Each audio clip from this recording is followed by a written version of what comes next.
வணக்கம், welcome to Mano's kitchen. இன்னைக்கு மனோஸ் கிச்சன்ல எல்லாத்துக்குமே பிடிச்ச ஒரு சட்னி ரெசிபி தாங்க பார்க்க போறோம். அதாவது தக்காளி சட்னி. தக்காளி வச்சு நிறைய சட்னி பண்ணலாம். அதாவது தக்காளி வச்சு கடையலாம், கத்திரிக்காய் உருளைக்கிழங்கெல்லாம் சேர்த்து பண்ணலாம், ஒரு கார சட்னி பண்ணலாம், இல்லை தக்காளியில ஜாம் பண்ணலாம், தக்காளி குழம்பு. அது மாதிரி நிறைய தக்காளி வெங்காயம் இருந்ததுன்னா அதை வச்சு நிறைய அதுல போடுற பொருள் இன்னும் கொஞ்சம் சேர்த்தி போடுவோம், குறைச்சி போடுவோம். ஆனா தக்காளியில நிறைய வெரைட்டி பண்ணலாங்க. தக்காளி வெங்காயம் வீட்டுல இருந்துட்டா நம்மளுக்கு பயமே இல்லை. டக்குன்னு இன்னைக்கு பண்ணக்கூடிய ஒரு தக்காளி சட்னி தான். அது நல்ல டேஸ்டா சிம்பிளா எப்படி பண்ணலான்னு பார்க்கலாங்க. இது இட்லி, தோசை, சப்பாத்தி, ஏதாவது சைடிஷ் அந்த மாதிரி எல்லாத்துக்குமே வச்சு சாப்பிடலாம். இப்போ அதுக்குரிய என்னென்ன பொருள்னு எடுத்து வச்சிருக்கிறேன். ஒவ்வொன்றா வறுத்துட்டே அளவு என்னென்ன சொல்றேன். இப்போ பாருங்க, அடுப்பத்தை வச்சு வடக்கல் வச்சுட்டோம். வடக்கல் சூடானுன்னே கல்லெண்ணெய் ஊற்றிக்கலாம். இந்த சட்னிக்கு பெரிய வெங்காயம், தக்காளி, பூண்டு, இஞ்சி, தேங்காய், அதாவது பருப்பு இதெல்லாம் தாங்க போட்டு அரைக்கிறோம். சும்மா ஒரு கல்யாணத்து வீட்டில் பந்தியில் வைப்பாங்க பாருங்க இட்லிக்கு, சும்மா காரசாரமாக கொஞ்சம் தொட்டு சாப்பிட்டாலும் காரமாக இருக்கும். டேஸ்ட் ரொம்ப நல்லா இருக்கும். ஆனால் நம்ம பண்ணுறது கொஞ்சம் காரம் கம்மியாக இருக்குங்க, அவ்வளோதான் வித்தியாசம். இப்போ பாருங்க, கொஞ்சமாக கல்லெண்ணெய் ஊற்றிக்கலாம். ஒரு 4 டீஸ்பூன் ஊற்றிக்கிறேன்.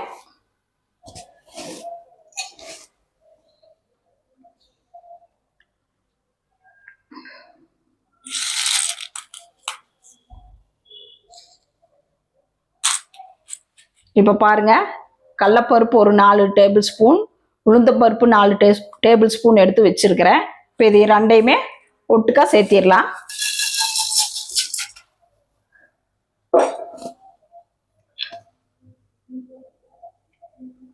அடுப்பை கம்மியாக வச்சுட்டு கொஞ்சம் கலர் மாறுற வரைக்கும் வறுத்து எடுத்துக்குங்க.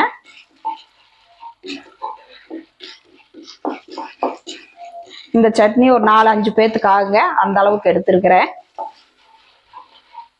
நீங்க வீட்டில் செய்யும் போது எவ்வளோ பேர் இருக்கிறீங்களோ அதுக்கு தகுந்த மாதிரி கூட்டி குறைச்சிக்குங்க. இப்போ இது நல்லா ப்ரௌன் கலர் ஆகட்டும்.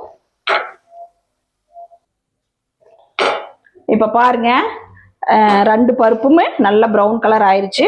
இதுக்கு எடுத்தது பெரிய வெங்காயம், நான் ஒரு 3 வெங்காயம் அரைச்சி வச்சிருக்கிறேன். அதை சேர்த்திடலாம். அதோடைய வெள்ளை பூண்டு ஒரு 4-5 பல்லு, இஞ்சி ஒரு துண்டு, இதையும் சேர்த்துக்கலாம்.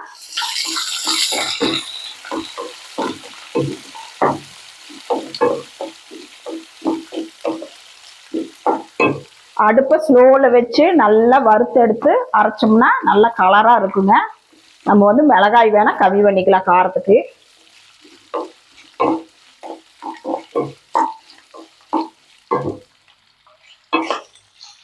இது ஒரு 2 நிமிஷம் வதங்கட்டும்.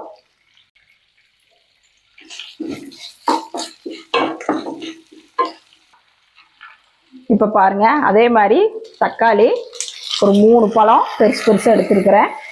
இதையும் சேர்த்திடலாம். இதோடைய வணங்குறதுக்கு கொஞ்சம் கல்லுப்பு சேர்த்திக்கிறேங்க. இதே ஒரு நிமிஷம் வதக்கிட்டு அதுக்கடுத்து நம்ம மிளகாய் புளியெல்லாம் சேர்த்திடலாம்.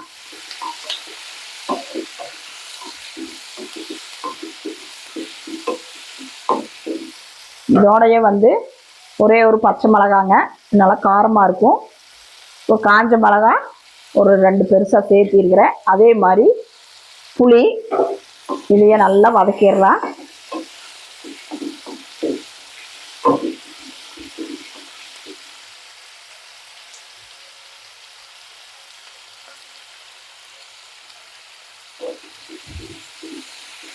நீங்கள் வீட்டில் தக்காளி வெங்காயத்தை வச்சு அரைச்சாவே டேஸ்ட் நல்லா இருக்கும். உப்பு காரம் அது மட்டும் வச்சாவே நல்லா இருக்குங்க.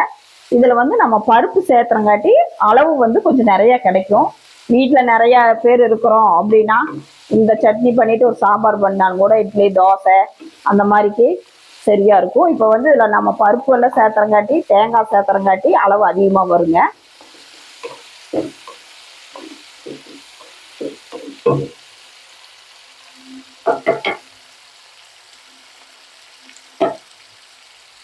ஒரு 2 நிமிஷம் கழிச்சு பார்க்கலாம் எப்படி வணங்கி இருக்குதுன்னு.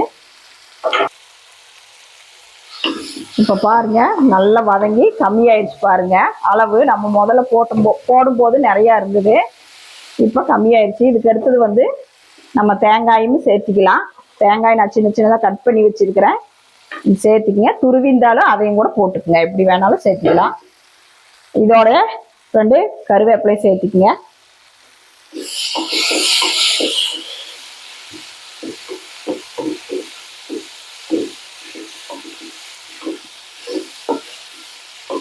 அவ்வளோதாங்க, நம்ம சட்னிக்கு வதக்கிறதுக்கு எல்லாத்தையும் போட்டோம். எல்லாம் வதக்கி முடிச்சாச்சு. இனி ஆற வச்சு அரைச்சி எடுத்து தாளிச்சா முடிஞ்சது நம்ம தக்காளி வெங்காய சட்னி.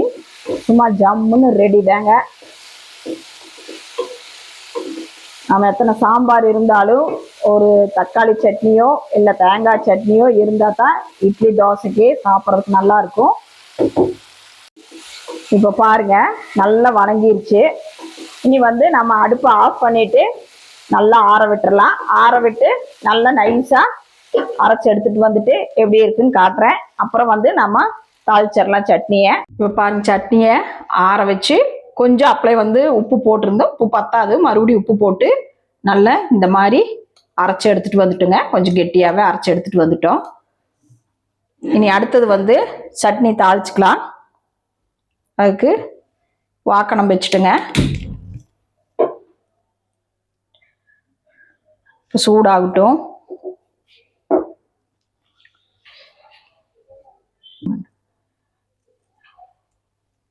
இப்போ பாருங்க, தாளிக்கிறதுக்கு ஒரு டேபிள் ஸ்பூன் எண்ணெய் விட்டுக்கலாம்.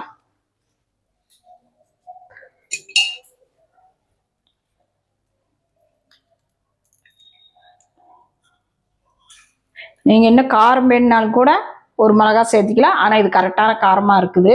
ஒரு துளி காரமாக தாங்க இருக்குது. வேணும்னா கூட்டியோ குறைச்சிக்கோங்க. தேங்காயும் அப்படிதான், நான் ஒரு 1/4 மூடி பக்கம் போட்டேன். நீங்கள் வேணுனாலும் எச்சு கம்மி பண்ணிக்கலாம். இல்லை தேங்காய் வேண்டாட்டியும் கூட தேங்காய் இல்லாமையும் கூட அரைச்சிக்கலாம். இப்போ பாருங்க, எண்ணெய் சூடாயிருச்சு.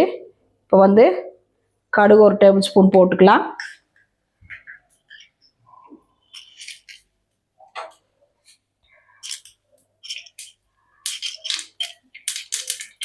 கடுகு வெடிக்குது. அதுக்கு அடுத்தது கடலைப்பருப்பு உளுந்தம்பருப்பு ஒவ்வொரு ஸ்பூன் போட்டுக்கலாம். காஞ்ச மிளகா. அடுப்பு ஆஃப் பண்ணிடுங்க. கருவேப்பிலை.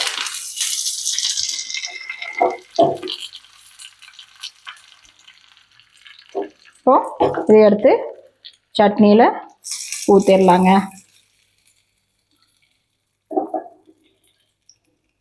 அவ்வளோதான், நம்மளுடைய வெங்காய தக்காளி சட்னி ரெடி. நல்ல இட்லி தோசைக்கு சும்மா ஜம்முன்னு இருக்குது. சாப்பிட்டாவே தொட்டு சாப்பிட்டா. நீங்களும் வீட்டில் இதே மாதிரி செஞ்சு பார்த்து எப்படி இருக்குதுன்னு சொல்லுங்கள். இல்லை கமெண்ட் பண்ணுங்கள், இல்லை ஃபோன் பண்ணுங்கள். தக்காளி சட்னி எப்படி செய்கிறதுன்னு பார்த்தீங்க. சுட சுட இட்லியோட இந்த சட்னி வச்சு சாப்பிட்டீங்கன்னா 8 இட்லி என்ன இன்னும் 4 இட்லி சேர்த்தியா சாப்பிட்லாம். அந்த அளவுக்கு டேஸ்ட்டாக இருக்குங்க. தோசை எல்லாத்துக்குமே சூப்பராக இருக்கும். நீங்களும் வீட்டில் இதே மாதிரி செஞ்சு பார்த்துட்டு எப்படி இருக்குன்னு சொல்லுங்கள். இந்த வீடியோ பிடிச்சிருந்தால் லைக் பண்ணுங்கள், ஷேர் பண்ணுங்கள், சப்ஸ்கிரைப் பண்ணுங்கள். நாங்கள் வீட்லேயே சுத்தமான முறைப்படி ஸ்வீட்டு, ஸ்நாக்ஸு, மசாலா ஐட்டம் அந்த மாதிரி எல்லாம் பண்ணுறோங்க. யாராவது வேணும்னா எங்களை கான்டாக்ட் பண்ணுங்கள். அதாவது குளியல் பொடி பண்ணுறோம், கருவேப்பிலை பொடி, முருங்கை பொடி, எள்ளு பொடி, சாம்பார் தூள், மல்லித்தூள், மஞ்சத்தூள், அந்த மாதிரி பொடி வகைகள் எல்லாமே ஃப்ரெஷ்ஷாக அரைச்சி கொடுக்குறோம். எல்லா ஊருக்குமே கொரியர் மூலமாக அனுப்புகிறோம். இல்லை லோக்கலில் இருக்கிறவங்க நேரடியாக கூட வந்துவாங்கிக்கிறாங்க. உங்களுக்கு யாராவது வேணும்னா எங்களை கான்டாக்ட் பண்ணுங்க. என் பேர் மனோன்மணி, கவுண்டம்பாளையம், கோயம்புத்தூர். Phone number 9952809354. நன்றி, வணக்கம்.